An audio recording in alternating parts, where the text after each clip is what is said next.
Al-Atash, Al-Atash, Al-Atash, thirst, thirst, thirst. The day of resurrection. Every human is saying only one word, Al-Atash, thirst. The only place you can find water to quench your thirst is the fountain of Kausar, a fountain which is roughly the size of the Red Sea. Its water comes from the river Kausar, which is in paradise. Two channels of that river flow into the fountain to supply water only to the true servants of Allah. Water in that fountain is whiter than milk, cooler than snow, sweeter than honey. Even the bed of the fountain is more fragrant than musk. The jugs for the water are as numerous as the stars in the sky. The one who drinks from it would never thirst, and the one who is deprived of it will never have his thirst satisfied. Unfortunately, the people who turned away from Islam, or they were not Muslims, or they were hypocrites, will never have their thirst satisfied. Prophet Muhammad ﷺ will be the first one to arrive at the fountain, and rest of the Ummah will assemble around his central position. Kausar. Although it will be a sweet relief for Muslims on the Day of Judgment, but the backstory of why it was revealed is as bitter as you can think. Abtar, Abtar, Abtar, Abtar, Abtar.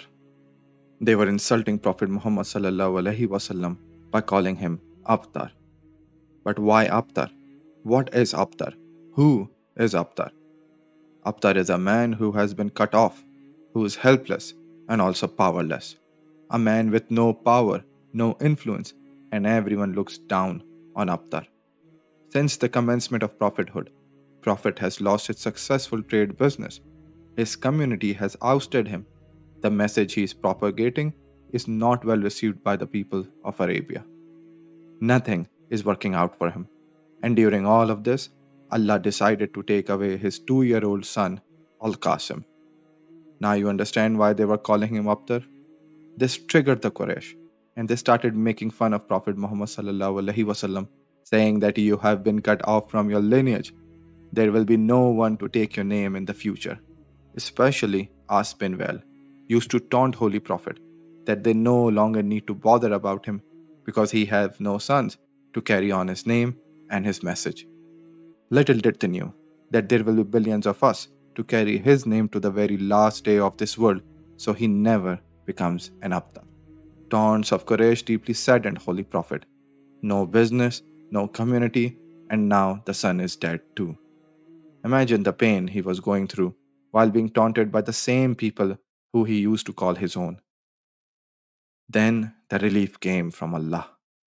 One day, Prophet and his companions were in the mosque, and the Prophet dozed off in a slumber. Soon after he woke up, he started smiling. Companions asked, "What is the matter, our Prophet?" He replied, "A surah has been revealed to me. It was Surah Al-Kauthar." بسم الله الرحمن الرحيم إنا أعطيناك الكوثر فصل لربك وانحر إن شانئك هو الأبتر. He recited the surah and asked his companion, "Do you know what is Kausar?" They responded, "Only Allah and His Messenger knows." He said, "It is a river that my Lord, the Mighty and Majestic, has promised me, and it has abundant goodness.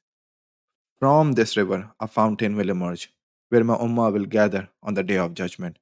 Its containers are as numerous as stars in the sky. Then a servant of Allah from among them will be prevented from it. And I will say, 'O Lord, verily, he is from my Ummah.' Then Allah will say, 'You do not know what he introduced or innovated after you.'" This shows that all of us Muslims who stayed on the right path will be blessed with the most important commodity on that day, water, unless you are one of those who invented in the religion. Detailed understanding of this surah is as follows. Verse 1. O Prophet, we have surely bestowed upon you good in abundance. The word Kausar does not only mean the fountain, but it also means the abundance which our Prophet received in the future, which was full of blessings. an abundance which brought tranquility in his life. It brought happiness in Prophet's life. It brought long lasting success. An abundance which caused him great benefit, unlike the abundance when people have a lot, yet they are unhappy with their lives. It was truly good in abundance, abundance of spiritual benefits and blessing, and of such abundance which is limitless. The Prophet was blessed with matchless moral qualities. He was blessed with the knowledge and wisdom which was never seen before. And of course, prophethood and Quran. And also that even after 1400 years, we still say his name with utmost respect. If this is not good in abundance, then what is? Through our prophet's struggles and patience, he was rewarded with a worldwide community which can claim to have produced the greatest number of pious, virtuous, and noble character people. Whose community is this?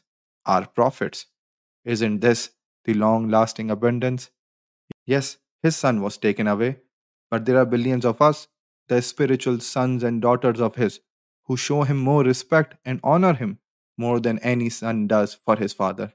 If all of this is not good in abundance, then what is? Verse 2. So offer prayer and sacrifice to your Lord alone. In the second verse, he was asked to offer prayer and sacrifice from the abundance he was given by Allah only towards Allah, unlike the polytheist who used to offer prayer and sacrifice to their own made up gods. We as Muslims should follow the same path which was instructed to our Prophet. We have been blessed with a lot too, praying to Allah and sacrificing from which we have been given to us by Allah should be our top goal of life, as this would please Allah. Isn't pleasing Allah our very reason of this worldly life? And following the footsteps of Prophet Muhammad sallallahu alaihi wasallam, should not that be our goal of life? Let's do the same what Prophet Muhammad sallallahu alaihi wasallam did. Establish prayers and offer sacrifice from what we have. Verse 3. Verily, your enemy alone has been cut off from the roots. For he who hates you, he will be cut off. Whoever hates Prophet Muhammad sallallahu alaihi wasallam has been cut off from the goodness of Allah, guidance from Allah, truth from Allah, light, nur from Allah. In the hereafter, he will be granted Al Maqam al Mahmud, the praised station, where he will make the grand intercession on behalf of the entire progeny of Adam alayhi salam. On the contrary, where are the enemies of Prophet Muhammad sallallahu alaihi wasallam? Where are their lineages? Where are their sons?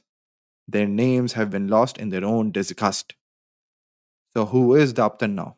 People who used to call him Aptar, or the person who is considered to have brought the most influence to the entire world single-handedly, according to the book The 100, a ranking of the most influential persons in history by Michael H. Hart.